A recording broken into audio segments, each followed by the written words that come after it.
अल्लाह को आप तब पहचान सकते हैं जब आप अपने आप को पहचानते हैं। नफ्स को मारना कितना इम्पोर्टेंट है। शैतान जो होता है वो नफ्स की सपोर्ट में काम करता है। उन्होंने दुनिया में जो भी किया है उन्होंने इसलिए किया कि उनको अच्छा कहा जाए, उनकी तारीफ की। वो दुनिया में क्या दिया गया, एक शहीद और एक आलिम को भी जहन्नम में फेंका जाएगा। कुरान पाक की आयत है कि हमें क्या पड़ी है, अगर तुम अच्छे अमाल करो तो हमें क्या पड़ी है कि हम तुम्हें अजाब देंगे। अब मैं यहाँ पर बैठ के आपके साथ जाने के बाद एक 10 साल का प्लान बना के बैठा हूँ, तो मेरी अजियत का क्या आलम होगा, मुझे ये नहीं पता कल मेरे साथ होना क्या है। अब एक आदमी कहता है कि मैं कोशिश से कमाऊंगा, मेहनत से मिलता है, तो अल्लाह उसकी वो तकदीर पैदा कर देगा।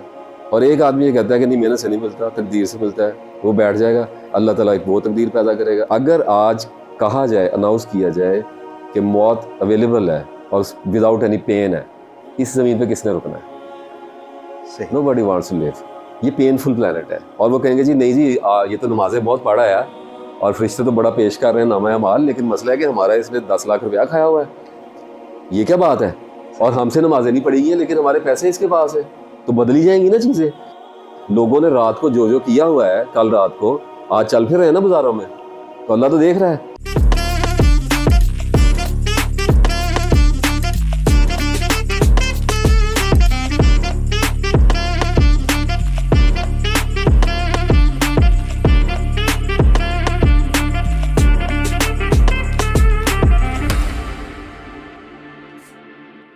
हेलो अस्सलाम वालेकुम, मेरा नाम अर्शद हसन है और आप देख रहे हैं ऑफ साइड शो। दोस्तों, आप ज़िंदगी में कभी भी एंजाइटी, डिप्रेशन और फियर ऑफ लॉस में तो ज़रूर कहीं ना कहीं घिरे हुए होंगे, लेकिन कुछ लोग होते हैं जो इसमें से निकल आते हैं, कुछ लोग जो होते हैं वो इस भंवर में फंस जाते हैं। आज का जो हमारा पॉडकास्ट है या आज की जो हमारे पास जो शख्सियत है, वो बेसिकली हम इस मौजू पे और इस टाइप पे डिस्कशंस करने वाले हैं। तो हमारे साथ मौजूद हैं खुद से खुदा तक के ऑथर, स्कॉलर जनाब नासिर इफ्तिखार साहब। सो बग़ैर वक्त ज़ाया कि हम डायरेक्ट इनके पास जाएंगे और इनसे जानेंगे कि ये इन सारी चीज़ों से कैसे निकलें और इनसे जानने की कोशिश करेंगे कि हम अपनी ज़िंदगी में ये सारी चीज़ें कैसे इंप्लीमेंट कर सकते हैं। तो हमारे साथ मौजूद हैं नासिर इफ्तिखार साहब। अस्सलाम वालेकुम सर। वालेकुम अस्सलाम। कैसे सर, सबसे पहले तो आपका बहुत बहुत शुक्रिया। आपका भी शुक्रिया जनाब, आपने इतनी मसरूफियत में से हमें टाइम दिया, तो इसके लिए बहुत शुक्रिया आपका sir. Thank you so much. अच्छा सर, प्रोग्राम के फॉर्मेट में हम सबसे पहले जानना चाहेंगे कि आप एग्जैक्टली कैसे ये स्टार्टअप शुरू किया और आई मीन आपकी बैकग्राउंड क्या है, कहाँ से लिया, क्या आप शुरू से ही ऐसे सोचते थे या ये चेंज आया आपकी लाइफ में? देखिए, मेरा ताल्लुक चीचावतनी से है, ज़िला साहिवाल से, और ये चेंज कोई रेडिकल नहीं होता, ये शुरू से ही आदमी का मिजाज होता है ऐसा। और मैं बाई बर्थ ही मैं ऐसा ही था। I was looking for questions और उनके आंसर्स और ये सारी चीज़ें लाइक रिडल्स और चीज़ों को देखना, ऑब्जर्व करना गहराई के साथ। I was very sensitive, still I am sensitive. तो चेंज जो होता है वो मैं उसको मैच्योरिटी कहता हूँ। जब आप चेंज होते हैं तो आपको पता चलता है कि आपके अंदर कोई बहुत बड़ी तब्दीली नहीं आई है, जस्ट आपका मिजाज पुख्ता हो गया हुआ है। सही। तो ये कोई नॉर्मल चीज़ है, कोई ऐसी नहीं है। अच्छा सर, बात स्टार्ट करते हैं आपके ना बुक के टाइटल से, खुद से खुदा तक। मुझे ये बताएं, क्या खुदा की जो तलाश है या उसकी जो दोस्ती है, क्या खुदी को मारने या खुदी की तलाश के बगैर मुमकिन नहीं है? देखिए, अल्लाह ताला की जो तलाश होती है ना, अल्लाह ताला, ये तो एक कॉन्सेप्चुअल सी हम बात करते हैं अल्लाह की तलाश, वरना अल्लाह गुम तो नहीं हो सकता। अल्लाह ताला तो हर जगह मौजूद है। तो बेसिकली जब इंसान ये कहता है कि मैंने अल्लाह ताला को तलाश करना है, तो अनकॉन्शियसली वो सबसे पहले अपनी सर्च की कोशिश कर रहा होता है। सही। और अल्लाह को आप तब पहचान सकते हैं जब आप अपने आप को पहचानते हैं, क्योंकि क्रिएटर तक आप पहुंच नहीं सकते जब तक आप उसकी क्रिएशन को अंडरस्टैंड नहीं कर लेते। ये नहीं हो सकता कि आपने इंसानियत को नहीं समझा, अपने वजूद को नहीं समझा, अपने नफ्स को नहीं समझा और आप अल्लाह तक पहुंच गए। ये पॉसिबिलिटी नहीं है। सही। यानी ऐसी ही बात ही है कि आप कुरान पढ़े बगैर हिदायत नहीं पा सकते, आप हुजूर सल्लल्लाहु अलैहि वसल्लम तक पहुँचे बगैर आप अल्लाह तक नहीं पहुँच सकते। तो ये सारे जितने भी मैं आपको एस्पेक्ट्स बता रहा हूँ, ये एक ही मामले की कड़ियाँ होती हैं। तो आप मुख्तलिफ़ चीज़ों में से गुजरते हैं, साइकोलॉजिकल इश्यूज़ को डिस्कवर करते हैं, अपने प्रॉब्लम्स को, अपने सिंस को, जो आपकी नफ्सियाती उलझनें होती हैं उनको देखते हैं, जो आपके बचपन के ट्रॉमास चल रहे होते हैं, अपनी शख्सियत को अंडरस्टैंड करते हैं। और जब आप थोड़ा सा सुलझते हैं तो फिर आपको किसी सिस्टम की ज़रूरत महसूस होती है। आपको पता चलता है कि फ़ेथ क्या चीज़ है। फिर आप अलहामी किताब जो कुरान पाक हमारे पास मौजूद है उस पे आते हैं, तो आपको आप वसल्लम की अज़मत का अंदाज़ा होता है। तो फिर आप सीरत में से गुजरते हैं, सीरत रसूल सल्लल्लाहु अलैहि वसल्लम, और उसके बाद फिर आप अल्लाह ताला की एक फ़ाइनल अंडरस्टैंडिंग तक आते हैं। और ये अंडरस्टैंडिंग कोई माइलस्टोन नहीं होता, ये कोई ऐसी शय नहीं होती कि आप यहाँ से वहाँ तक के किसी सफ़र में हैं और आप दुनिया को अनाउंस कर देंगे कि मैं अल्लाह तक पहुंच गया। ये आपकी मौत तक एक ऑनगोइंग एक एक्सपीरियंस होता है जो आपको मैच्योर करता ही चला जाता है, और आप सारी ज़िंदगी अपनी उलझनों में से, छोटे छोटे अपने नफ्स के मसाइल में से निकलते निकलते, क्योंकि दर्जात जो होते हैं वो इल्म के साथ होते हैं। सही। तो जितना आपका इल्म बढ़ता जाता है आप अल्लाह के कंसीडर किए जाते हैं अपने। सही। अच्छा सर, इसमें आपने जिक्र किया नफ्स का, ये मुझे बताएं कि नफ्स को मारना कितना इम्पोर्टेंट है, और क्या ये वाकई ऐसा मर सकता है, या इसकी कितनी टाइप्स हैं कि किस नफ्स के पास मैंने जाना है, क्या नहीं करना, इसकी क्या टाइप्स हैं? देखिए, नफ्स की टाइप्स को अंडरस्टैंड करने से पहले या नफ्स के मारने से पहले हमें सबसे पहले ये पता होना चाहिए कि हम जिस शय की बात कर रहे हैं वो है क्या। और इतनी मिसअंडरस्टैंडिंग पाई जाती है कि हमारे यहाँ नफ्स को जाने बगैर उसको मारने के सारे जो लवाजमात हैं उनकी तैयारी शुरू कर दी जाती है। नफ्स जो होता है इंसान का, वो उसकी नफ्सियात होती है। सही। और इंसान की नफ्सियात जो होती है वो उसका रिपीटेटिव जो बिहेवियर पैटर्न होता है वो होता है जिनको वो डेली दोहरा रहा होता है। So I am talking about habits in a very simple form. आप वही होते हैं जो आप बार बार दोहरा रहे होते हैं। मैं पहले भी एक बार वीडियो में कह चुका हूँ कि if I smoke every day, that's why I am a smoker, smoking is my character. सही। It makes Nasir Iftikhar a smoker. तो ये मेरी आइडेंटिफिकेशन का एक पार्ट बनता है। इसी तरह से मेरे नफ्स के कुछ और हिस्से होंगे, जैसे आई am a husband because I am a wife, I am a father because I have kids. तो इस तरह से अगर आप अपनी ज़िंदगी को देखते चले जाए तो खानों में बटी होती है, तो आपका नफ्स इन खानों के साथ मिलके एक शख्सियत बन रही होती है। This is called structure of your self. और ये सेल्फ कोई वजूद नहीं रखता, ये एक आइडिया होता है। जो नॉलेज आपको अपने पास है, मैं नासिर इफ्तिखार हूँ तो मेरे पास 45 साल का एक आइडिया है, इंफॉर्मेशन है, उसकी बुनियाद पे मैं बुरे कार आता हूँ। इसके थोड़ा सा इसको अंडरस्टैंड करना होता है। और अगर मैं बहुत ज़्यादा सिंपलेस्ट फॉर्म में बात करूँ तो अपनी आदतों के ख़िलाफ़ जाना सीखना होता है। और कोई भी आदत पकड़ लेनी होती है और उसके साथ आपका जहाद शुरू हो जाता है। और कुछ आदतों में आप कामयाब हो जाते हैं छोड़ने में, कुछ आपको लंबा अरसा आपको लड़ाई करती हैं आपके साथ, कुछ के साथ आप नाकाम रह जाते हैं। और ये एक बैटल है जिसको जहाद फिर नफ्स कहा गया है। और ये सबसे बड़ा जहाद है क्योंकि अपने आप के साथ हो रहा होता है। और अपने आप के साथ इसलिए हो रहा होता है कि आपको बाहर से किसी कमांड की ज़रूरत नहीं होती है, किसी रिज़ल्ट की ज़रूरत नहीं होती है। आपको पता होता है आप क्या कर रहे हैं, आपने कितनी कामयाबी पाई है, कितनी नाकामी पाई है, तो आप अपने आप के साथ मसरूफ़ कार हो जाया करते हैं। और नफ्स को मारने का आपको मतलब समझ में आ गया होगा कि आप नफ्स को जितना भी मारेंगे, अगर आप किसी मेथड से ऐसा आपको लगेगा कि आपने उसको नम कर दिया है या वो ख़त्म हो गया है, तो पर्सनैलिटी का फिर क्या करेंगे? नासिर इफ्तिखार फिर क्या है? अगर नासिर इफ्तिखार मर गया तो वो ख़त्म हो गया। That's all about. तो ये एक फिनोमिना है। नफ्स को मारा नहीं जाता, इसको ट्रेंड किया जाता है, एजुकेट किया जाता है। When we talk about self, we are talking about our self. अगर मैं नफ्स की बात करता हूँ तो मैं नासिर इफ्तिखार की बात कर रहा हूँ। तो जितना मैं इसको इल्म दूंगा उतना इसका शैतान भी ताकतवर, कि शैतान जो होता है वो नफ्स की सपोर्ट में काम करता है। सही। क्योंकि थॉट पैटर्न्स हैं, मलिक भी हमें अल्हाम जो देता है वो हमारे माइंड में देता है, और शैतान भी हमारे माइंड में इन्फ्लुएंस करता है। So basically these both two forces are trying to hack our systems all the time. सही। और हमारे ऊपर होता है कि हम इनमें से चॉइसेस क्या कर रहे हैं। तो फिर आप एक एजुकेशन के सिस्टम में चले जाते हैं जो बड़ा हैरान कुन है, और वो सिर्फ कुरान पाक से समझ में आता है। सही। अच्छा सर, आपने अपनी बुक में कैरेक्टर ऑफ सेल्फ के भी डिफाइन किया जी। आपने उसके 4 कैरेक्टर्स बनाए कि जी एक आपका एक्टिव सेल्फ है जिसमें आप कोई काम करते हैं, फिर उसी को आप गिल्टी में आते हैं कि प्लस है या माइनस है, देन वो एक टेस्टिंग फेज में चला जाता है जो प्रूफ बताता है। फिर आपने एक लास्ट में बताया कि जी एक लास्ट फेज जो है वो मोमिन का फेज है और वो सेटिस्फाइड का फेज। जी जी। अच्छा, वो फेज क्या सिर्फ मोमिन ही हासिल कर सकता है?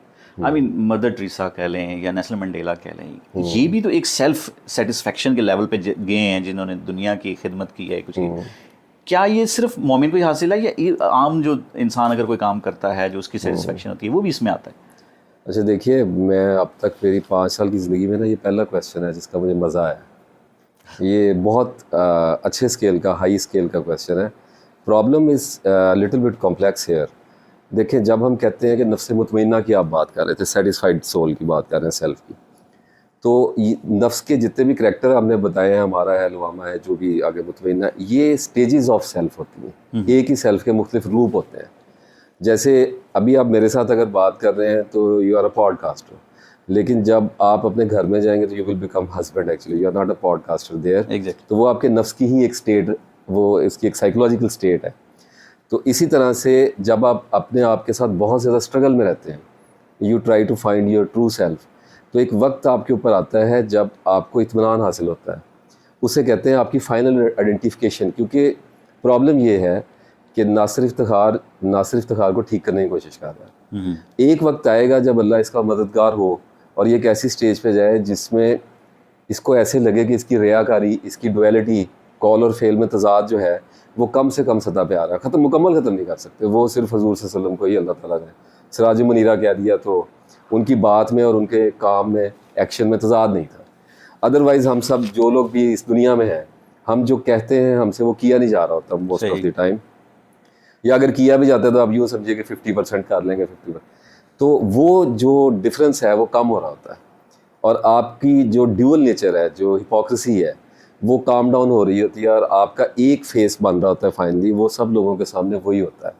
That is called satisfied self, कि उस सेल्फ को छुपने की ज़रूरत नहीं है, उसको झूठ बोलने की ज़रूरत नहीं है, सही, उसको इनसिक्योरिटीज़ नहीं है, वो जो है वो अल्लाह का बंदा होता है। ये उसकी फाइनल आइडेंटिफिकेशन होती है। हम आप सल्लम को जो जानते हैं वो अल्लाह के रसूल से महबूब की हैसियत से जाते हैं, ये फाइनल आइडेंटिफिकेशन है।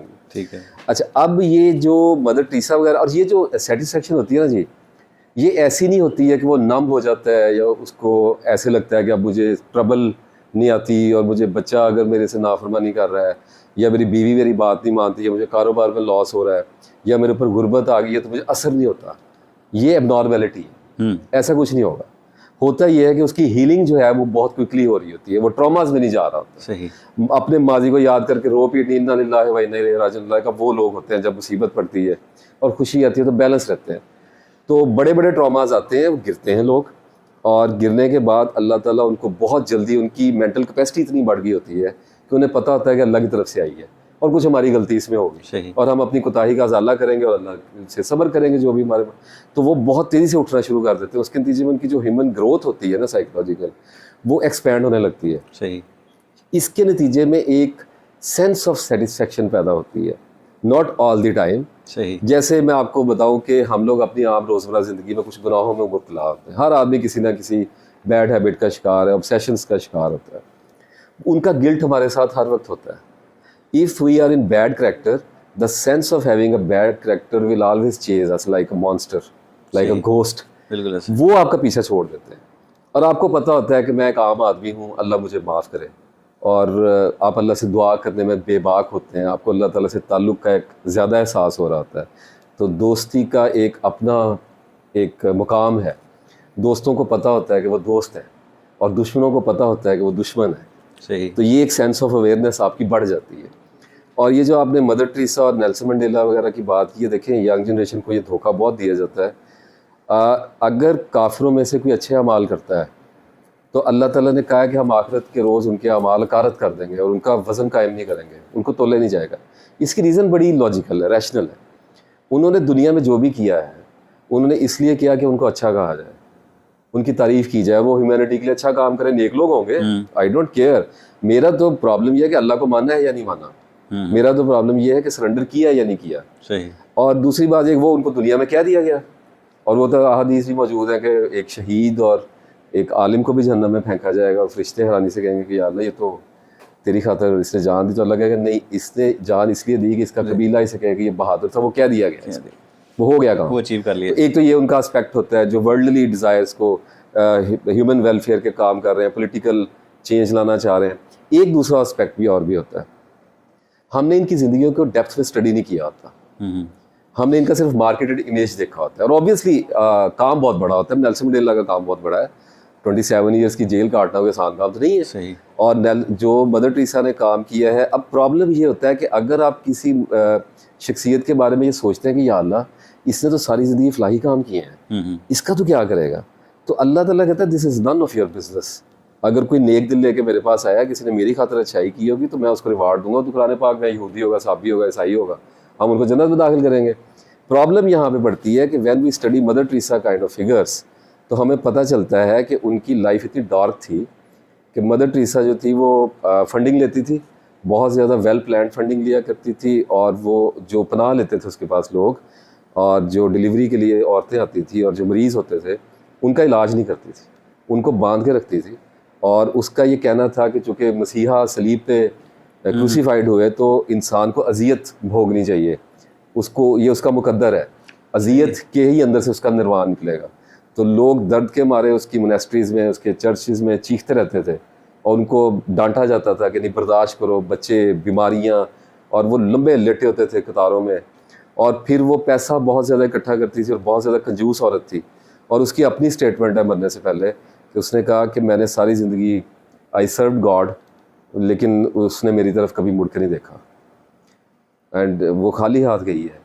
तो अब बात ये होती है कि ये स्टेटमेंट अब मैं तब दे सकता हूँ जब मैंने मदर टेरेसा को स्टडी, मेरे माइंड में एक वक्त में ये क्वेश्चन था, लेकिन जब मैंने उसको देखना शुरू किया तो मुझे पता चला कि अल्लाह हक है, अल्लाह को पता है कि कौन क्या है। तो ये बेटर ही होता है कि ये मामला अल्लाह पे छोड़ देना चाहिए। सही।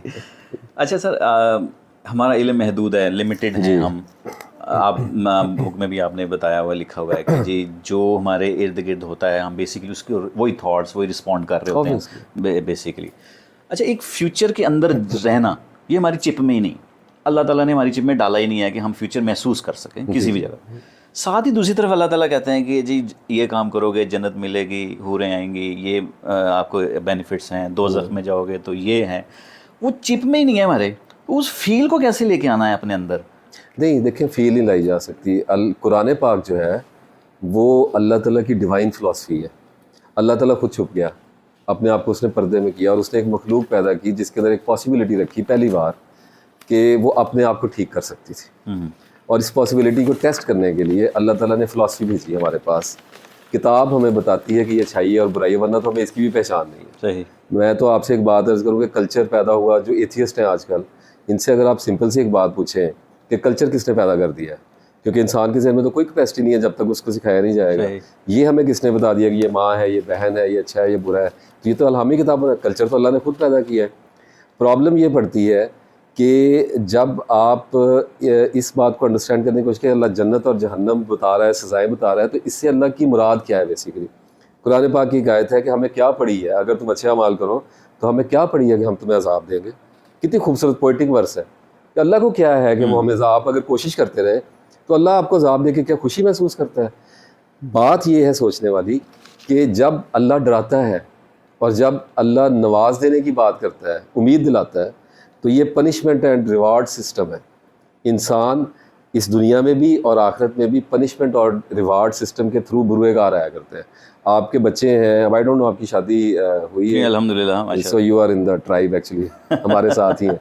तो आप भी अपने बच्चों को पनिशमेंट एंड रिवार्ड सिस्टम पे चला रहे हैं, और उनके टीचर्स भी और सोसाइटी भी यही कहती है कि if you do will this you will get this, if you will not do this you will not get this. तो ये खौफ दिलाया जाता है, उम्मीद दिलाई जाती है, ताकि इंसान के पास दो चॉइसेस पैदा हो और वो आगे बढ़ सके। अगर आखिरत में उम्मीद ना दिलाई जाए और डराया ना जाए तो हमें कंट्रोल करने वाली फोर्सेस काम नहीं कर सकती। सही। तो ये गुड और बैड का एक फिलॉसफी होती है। अगर हम इस पे तवक्कल करके चलें तो हमें पता है कि अल्लाह ने क्या कहा। सही।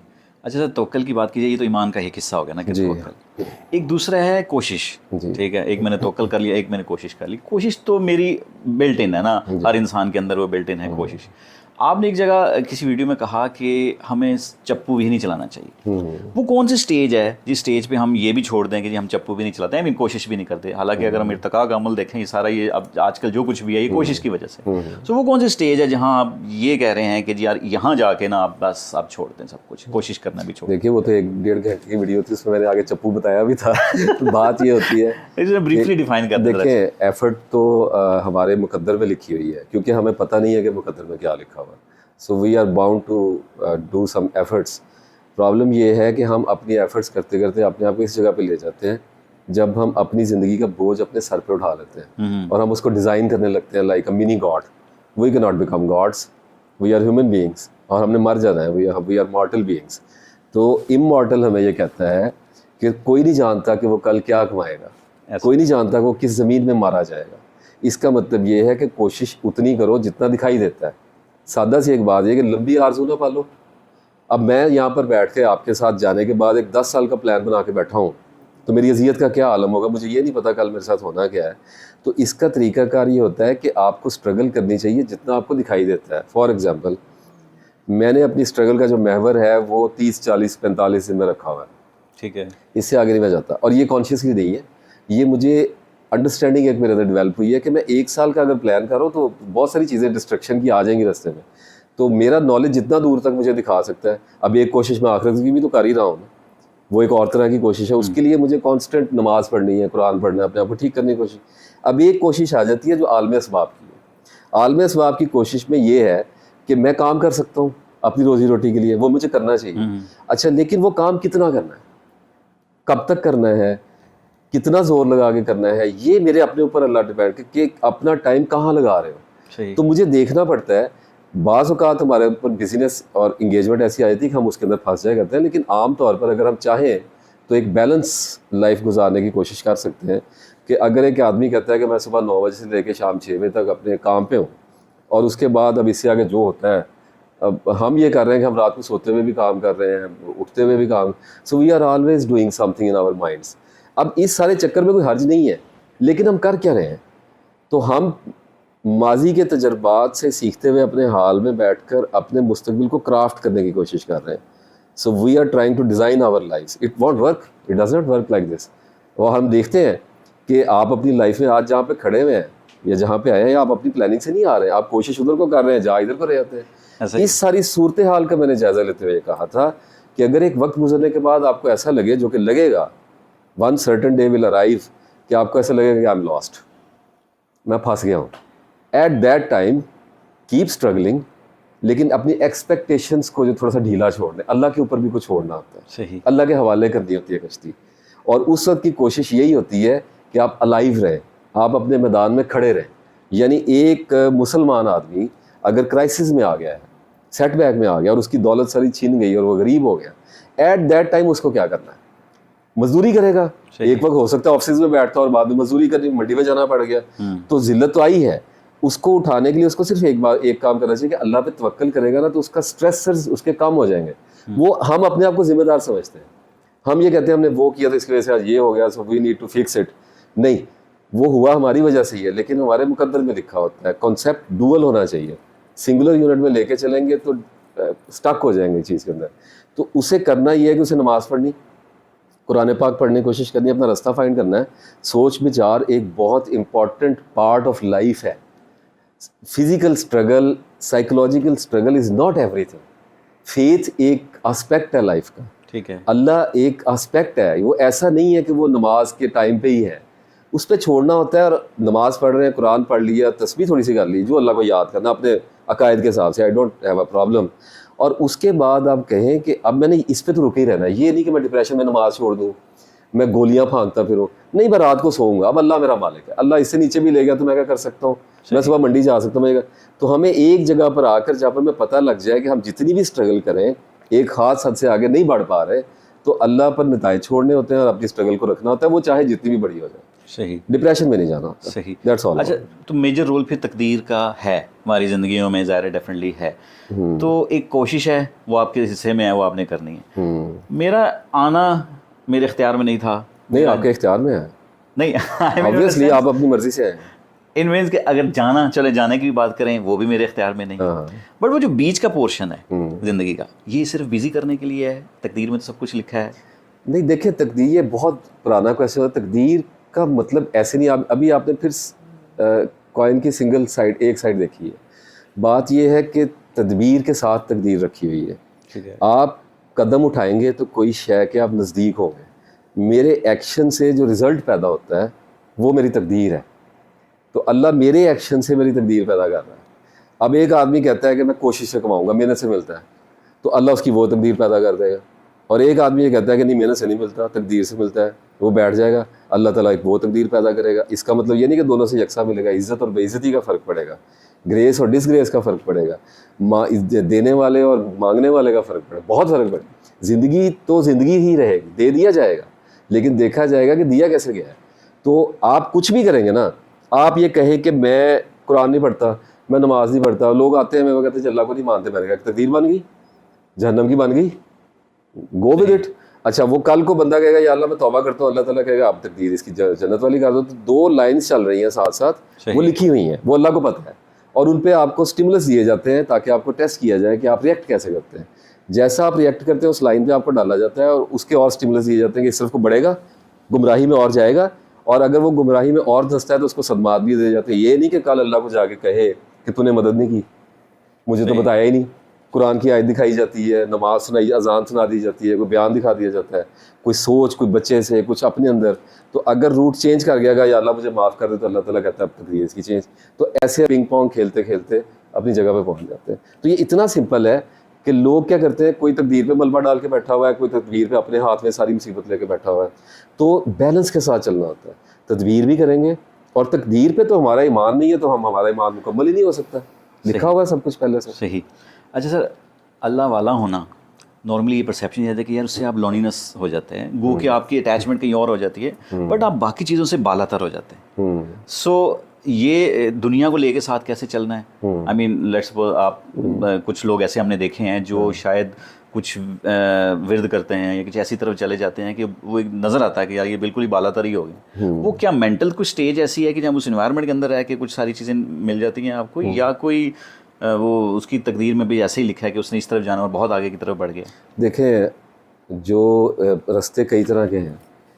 एक रास्ते पक्के सीधे मजबूत रास्ते हैं जो आपको गुम नहीं होने देते।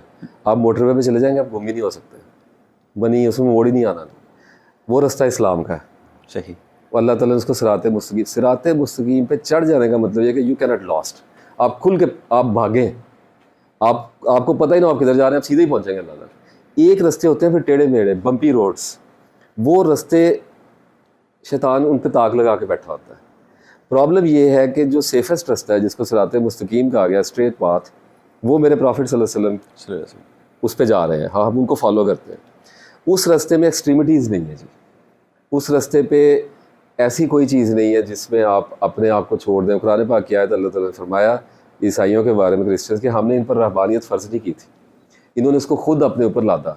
और फिर अल्लाह ने एक डिवाइन टॉन्ट इनको किया है, टीज़ किया है कि और फिर उसके तकाजे इनसे निभाए नहीं गए।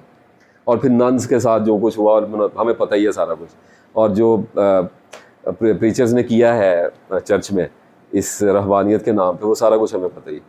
तो इसका मतलब ये है कि एक आदमी ये कहता है कि मैं अपने बीवी बच्चों को छोड़ के हर वक्त मैं जिक्र करूँगा और सारा कुछ करूँ, तो अल्लाह ताला कहता है अच्छा यार ये बड़ी अच्छी डिवोशन है, लेट्स कंसिडर यू।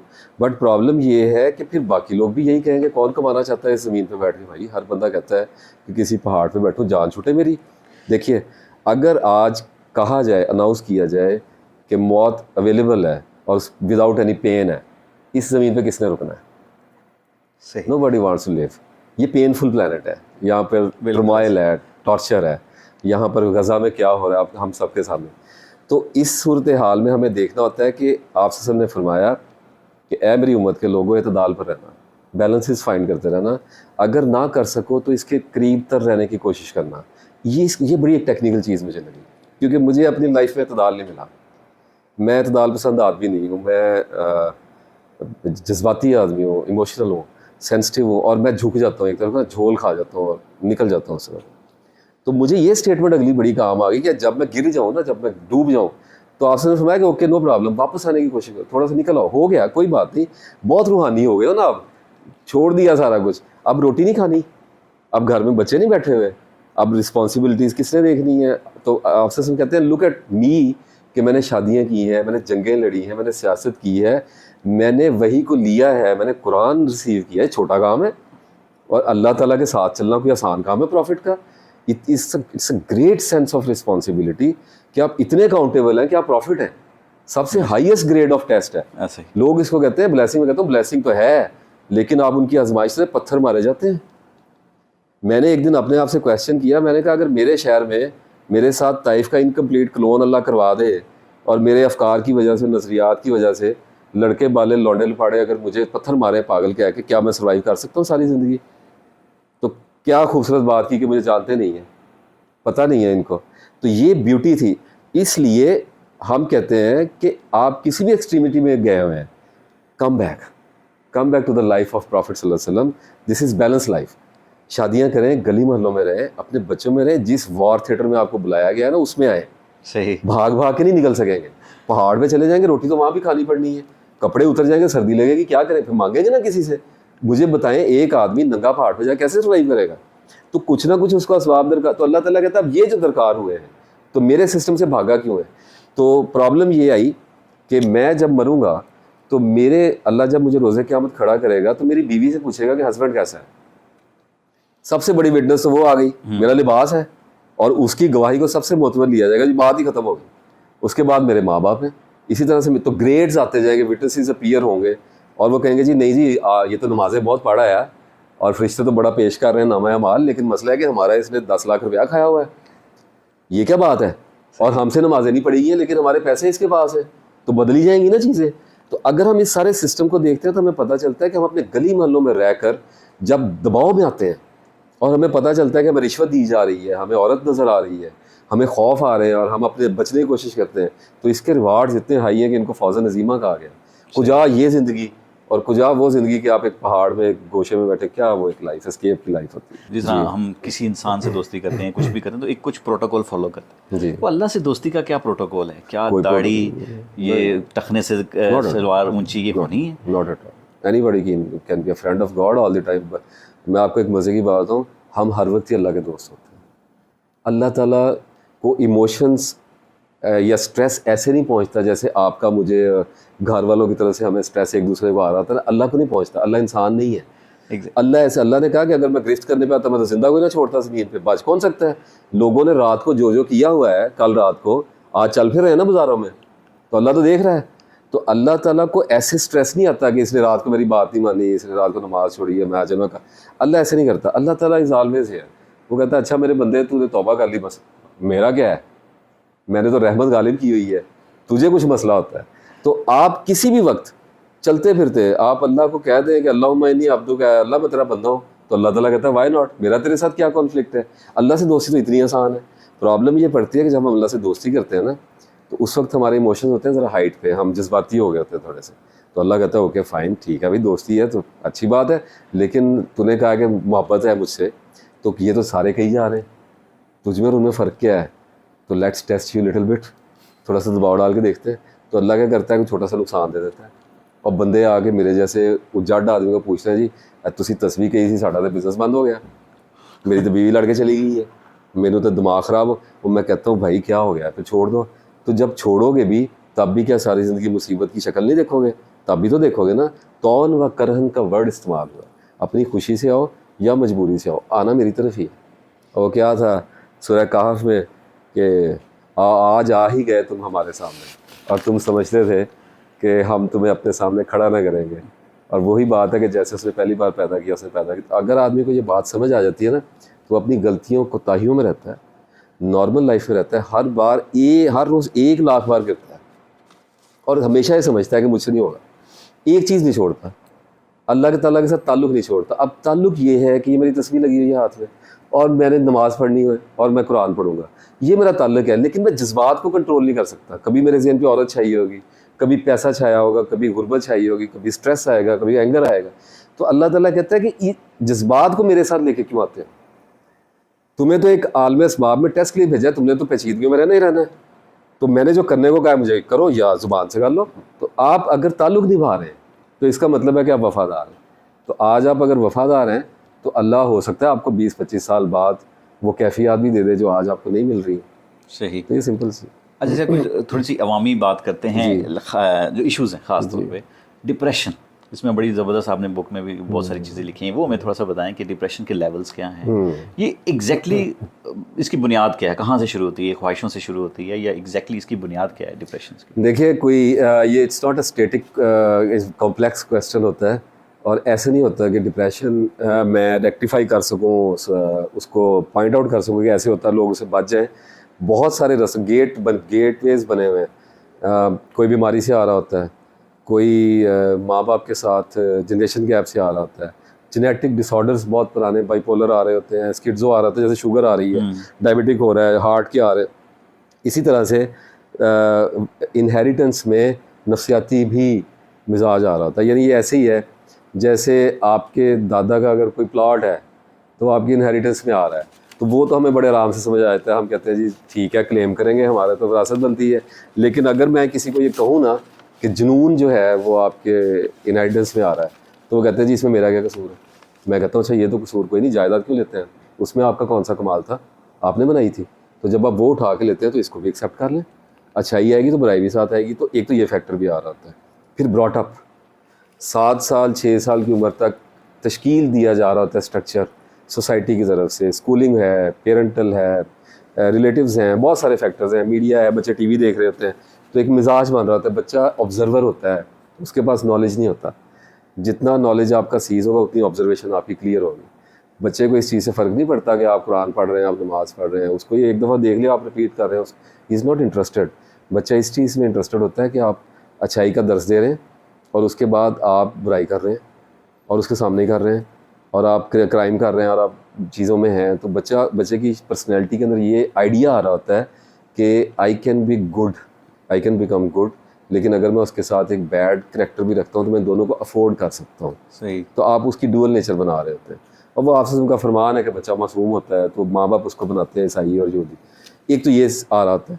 उसके बाद फिर एक ट्रेल ऑफ सीरीज़ है, जैसे स्कूलिंग जो हमारा सिस्टम है ना, खाली पाकिस्तान का नहीं, पूरी दुनिया का ही, इससे ज़्यादा मकरूह चीज़ मैंने कोई नहीं देखी। अब प्रॉब्लम ये कि इसके बाद गुजारा नहीं है, तो नेसेसरी इवल मैंने इसको कहा कि ज़रूरी शैतान है, जैसे शैतान ना हो तो फिर मसला क्या है।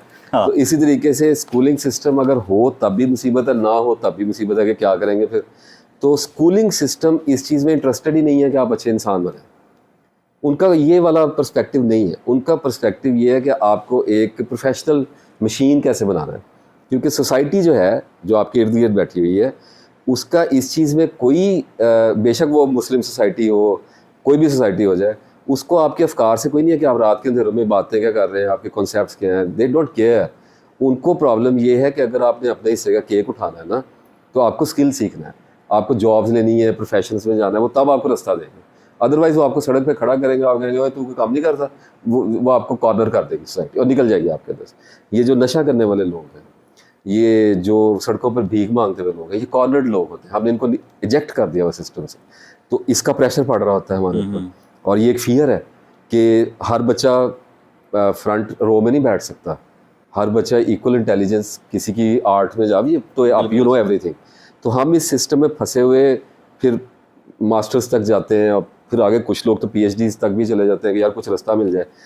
और फिर वो ऐसे हो जाता है कि अगर तो आप बाई चांस किसी प्रोफेशन में चले गए और आपका हाथ पैसे को पड़ गया, तो आपके साइकोलॉजिकल डिसऑर्डर्स जो हैं उन पर पर्दा पड़ सकता है, आप सर्वाइव कर सकते हैं। You can have good doctors, आप मेडिसिन ले सकते हैं, आप गर्मी सर्दी से बच सकते हैं, आप बहुत सारे ऐसे प्रेशर से बच सकते हैं कि लोगों को आप नज़र नहीं आएंगे, मास्किंग हो जाएगी आपकी। लेकिन अगर आप गिर गए, आपसे किया नहीं जा रहा, आप क्रिएटिव निकला है या कुछ ऐसे मामले में चले थोड़े डिफरेंट हो गए, तो आप फिर ओपन हो जाएंगे और लोग आपको कहेंगे कि आप ऐसे क्यों हो गए हैं, आपको ये अच्छा, एक ये सिस्टम आ जाता है। उसके बाद फिर मज़हब आ रहा होता है। जब हम थोड़ा आगे जाते हैं और 25, 28, 30 में जाते हैं, तो हमें अल्लाह थोड़ा सा दिखाई देने लग जाता है, क्योंकि जो बच्चे की एज है टीनेज, उसमें मज़हब के साथ कोई सरोकार नहीं होता, हमें सेंस नहीं होती। सही। हमारे अंदर टेस्टोस्टेरोन के लेवल्स जो होते हैं वो इतने हाई होते हैं कि यूथ में आपको लव, कंपैशन और ये सारी चीज़ें, गाने, मूवीज़ अट्रैक्ट कर रही होती हैं बहुत। और वो अल्लाह ने सिस्टम ही ऐसे बनाया है कि ब्लाइंड रखो इसको सिर्फ औरत नज़र आए, एनर्जीज इसके इतनी ज़्यादा रखो कि ये इसको इल्यूजन में जाने का टाइम दो ताकि इसका टेस्ट इस्टेब्लिश हो सके। तो जब आप थोड़ा सा आगे जाते हैं, आप देखते हैं जॉब नहीं मिल रही, बीवी से शादी की है, शेल्टर नहीं मिला, मेरी अंडरस्टैंडिंग नहीं हुई, फेलोर आ रहे होते हैं आपको।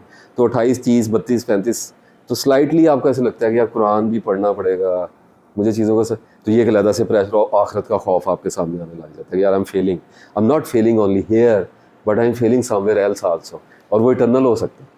तो ग्रेटेस्ट फेलियर का जो खौफ है ना, वो उसको आम तौर पर हम अपने आप को बता नहीं पा रहे होते वो कितना बड़ा है। जहन्नम का खौफ कोई छोटा खौफ है?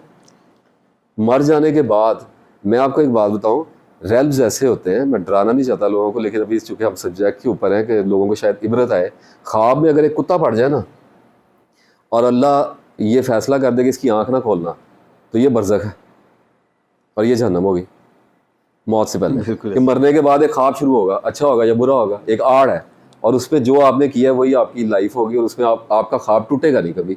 मुझे एक बात है, कुत्ता आपको पड़ गया और आप भाग रहे हैं और वो ख्वाब ख़त्म नहीं हो रहा, आप कहाँ जाएंगे निकल के? वो इटर्नल है। तो अल्लाह की पार तो ये है। तो हमें पता है खौफ, अल्लाह ने हमें बताए हुए हैं कि वो आग के लंबे लंबे सतूनों में बंद किए हुए होंगे। ये it's very horrible cheese.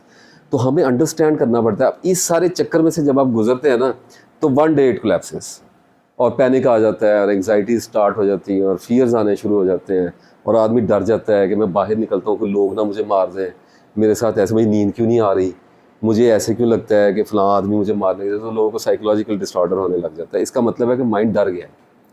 Depression से पहले एंग्जाइटी स्टार्ट होती है और कुछ लोग सीधे डिप्रेशन में फॉल करते हैं। कुछ बीमारियां ऐसी हैं जिनके ऊपर मेरे हाथ खड़े हैं, बाइपोलर है, स्किज़ोफ्रेनिया, बहुत बड़ी बीमारी है, जेनेटिक है, कसूर ही कोई नहीं बेचारा, अल्लाह उन पर रहम करेगा। पागल पे, और पागल तो नहीं लेकिन बेचारे पकड़े तो गए हैं ना, तो उन पर कलम नहीं रखा जाता। अल्लाह से पूरी उम्मीद है कि इसकी कंपनसेशन उनको दी जाएगी, कंपनसेट किया जाएगा। लेकिन बात यह है कि अब हो गया डिप्रेशन, अब इसमें से निकलना कैसे है? तो निकलना ऐसे होता है सादा सी चीज़ ये होती है कि डिप्रेशन की रूट काज फाइंड करनी होती है। हम क्या करते हैं कि रूट काज फाइंड करने, और इसमें लोगों का कसूर नहीं है, एजुकेशन का सिस्टम ही नहीं पीछे से आ रहा। साइकियाट्रिस्ट इंटरेस्टेड नहीं है, वो मेडिसिन लिखने में इंटरेस्टेड है। आप उसके सामने जाके बैठे हैं, आप उसे बता रहे हैं डॉक्टर साहब मुझे बुरे ख्वाब आ रहे हैं, मुझे चुड़ैलें नजर आती हैं, वो लिख रहा है बिशेज़ेनेक्स। उसने आपको ये बैठ के नहीं बताना कि नाइटमेयर्स की साइंस क्या है। वो आपको बताएगा तो वो दिन में 2 पेशेंट भी चेक नहीं करेगा, वो खुद मफलूकल हाल हो जाएगा। तो उसकी प्रॉब्लम है, वो भी सोसाइटी में बैठा है। अच्छा, वहाँ से निकल के आप साइकोलॉजिस्ट के पास जाते हैं, वो आपसे 5,000 रुपये लेके 1 घंटा आपकी बात सुनता है। वो अपने पता नहीं कितने मसाइल में फंसा हुआ है, वो आपको नम करेगा, थोड़ी सी मोटिवेशन देगा, वो थोड़ी देर के लिए टेम्प्रेरी रिलीफ आएगा और आप फिर वहीं पर खड़े होंगे। तो अल्लाह ताला कहता है कि यार तुम कुरान पे क्यों नहीं आ जाते, तुम कुरान को पढ़ो, कुरान में शिफा है। इसका मतलब ये है कि अगर आप कॉन्स्टेंटली अपनी लाइफ को थोड़ा सा शिफ्ट करने की कोशिश करें, बेशक आपसे नहीं किया जा रहा, आप नमाज पढ़ रहे हैं, नमाज में आपने हाथ है, आपको डर लग रहा है, आपको ऐसे लग रहा है ये नमाज कबूल नहीं होनी, ओसीडी आ रहा है आपको, ऑब्सेसिव कोई बात नहीं, वसवसा तो लिखा ही नहीं जाता, फरिश्ते को तो नॉलेज भी नहीं है, अल्लाह ने उसको अलाउ ही नहीं किया कि वो लिखेगा। अल्लाह ने कहा ये इसका और मेरा मामला है, तो इसकी नमाज लिख, तो आप पढ़ें, अल्लाह मददगार है। लोग इस सारे प्रोसेस में ये भूल जाते हैं कि अल्लाह सबसे हाईएस्ट अथॉरिटी है, अल्लाह हमारी हर सांस पे है, एक लम्हे में ज़िंदगी चेंज कर देता है। हमने होती हुई देखी नहीं है, हमने बादशाहों को फ़कीर, सदाम के साथ क्या हुआ था, कर्नल कज़ाफ़ी के साथ क्या हुआ है, और अभी ये सारा इधर गज़ा में, तो अल्लाह ताला तो एक लम्हा लगाता है और ज़िंदगी ऐसे की ऐसे हो जाती है। तो फिर थोड़े से लाइफ के ट्रैक्स चेंज करने पड़ते हैं, यानी कि काम डाउन करना पड़ता है इंजन को। न्यूक्लियर रिएक्टर है, इतना तेज़ कर लिया इसको, तस्बीह हाथ थोड़ी सी करनी पड़ती हैं, थोड़ा सा अल्लाह को याद करना पड़ता है, कभी कभार रात को उठ के अपनी ज़िंदगी पे गौर करना पड़ता है, 2 नफल पढ़ के अत्तहियात में बैठ के कहना पड़ता है या अल्लाह मुझे लाइट दिखा, मुझे रास्ता दिखा, मैं डर गया, मुझे दबाव पड़ गए, मुझे खौफ ने। देखें कुरान में कहा गया है कि जो मायूस करता है, यानी कि मायूसी डर होता है, इनसिक्योरिटी होती है, जो मायूस करता है वो शैतान है। सही। तो ये ईवल है, जिन्नात का होता है, और एक साइकोलॉजिकल बीमारी है। लेकिन ये तो बड़ी लंबी चीज़ हो जाएगी कि निकलने के ऊपर बात करेंगे तो करते रहेंगे। एक रिकमेंडेशन ये है कि अगर सुसाइडल थाट आ रहा है, अगर ऐसी कोई चीज़ें आ रही हैं कि बच्चे को मार दूँ या अपनी जान ले लूँ या इस किस्म की चीज़ें आ रही हैं, तो साइकोलॉजिस्ट, साइकियाट्रिस्ट के पास जाएं, अपनी मेडिसिन लें, फौरी तौर पे पहले रिलीफ लें, उसके बाद देखें, लोगों से मिले, इल्म को हासिल करें। मैं कल भी बैठा हुआ तो बात कर रहा था कि हम मुसलमान इतनी बुरी तरह से भूल गए हैं कि आप सल्लल्लाहु अलैहि वसल्लम ने हमें ऑर्डर किया, डायरेक्ट ऑर्डर है कि इल्म हासिल करना मुसलमान मर्द और औरत पे फ़र्ज़ है। सही। आपको पता है इसका क्या मतलब है? कि नमाज हम पे फ़र्ज़ है, इसकी माफ़ी नहीं है। ऐसा ही है। तो हमें कहा गया कि इल्म हासिल करना हर इसकी भी मुसलमान माफ़ी नहीं। मर्द और औरत पे फ़र्ज़ है। मुझे ये बताइए, क्या इल्म सिर्फ कंप्यूटर्स का होता है? क्या इल्म सिर्फ इंजीनियरिंग का होता है, मेडिकल से? नहीं, इल्म कुरान का होता है। उस इल्म के साथ इस इल्म को जब तक आप कम्बिनेशन में नहीं लेके आएंगे तो इल्म आपको डराएगा। मैं आपको सच बता, आप किसी अंधेरी सड़क पे चले जाएं, लाहौर में चले जाएं, और आपको पता हो कि दूर तक आपको कोई रास्ता नहीं आएगा और मैं अकेला ही जा रहा हूँ, तो आपके ज़हन में ना कुछ ख्याल आएंगे, स्पेसिफिक थॉट्स आएंगे ऐसे ही। कि कोई स्नैचर आ सकता है, कोई चीज़ आ सकती है, कोई सांप आ, तो इसका मतलब है आपने पहले ये चीज़ें देखी हुई हैं, तो नॉलेज हॉन्ट करना शुरू कर देता है। तो नॉलेज तो हमने पढ़ा हुआ है कि जन्नम का, जन्नत का, भूतों का, जिन्नों का, खौफों का, तो वो आने शुरू हो जाते हैं। उस चीज़ को काम डाउन करने के लिए हमें कुछ ऐसा रिसोर्स चाहिए नॉलेज का जो उसको सेटिस्फाइड करे, रिस्पॉन्ड करे। उसके लिए आयात होती हैं कुरान पाक की, इन्ना लिल्लाहि व इन्ना इलैहि राजिऊन होता है कि कोई बात नहीं, अगर मुझे डर लग रहा है, लोग मौत से खौफ आ रहा है, तो लोग मर गए और मैंने भी अल्लाह के पास चले जाना। तो ये रिस्पॉन्स है। बेशक आपके माइंड को समझ आए ना है, लेकिन आप इन्ना लिल्लाहि व इन्ना इलैहि राजिऊन की तस्बीह करनी शुरू कर देंगे तो अल्लाह को पता है कि इसने माइंड में जाके क्या करना है, इसने किस थॉट के पैटर्न को रिस्पॉन्ड करना है। तो एक तो ये करना पड़ता है, अपने लाइफस्टाइल को अगर हो सके तो थोड़ा सा चेंज करना पड़ता है। रेडिकल चेंज नहीं कर सकते तो थोड़ा सा चेंज करना पड़ता है, कुछ चीज़ों में से रुकना पड़ता है, कुछ चीज़ों को थोड़ा सा एडजस्टमेंट्स करनी पड़ती है। नॉट मॉडिफिकेशंस के मैं बहुत सख्त खिलाफ हूँ, लेकिन कुछ चीज़ों को एडजस्ट करना पड़ता है। अगर कोई बंदा बहुत ज़्यादा शराब पी रहा है और उसको डिप्रेशन हो गया, तो वो उसके लिए स्टिमुलस के तौर पे काम कर रही है, उसको उसमें से थोड़ा सा बाहर आना पड़ेगा। इसी तरीके से बंदा आइस ले रहा है, कोक ले रहा है, क्रिस्टल मेथ ले रहा है, मैरिजुआना ले रहा है, हैश ले रहा है, डिप्रेशन आना है। नशे से बहुत ज़्यादा डिप्रेशन आता है।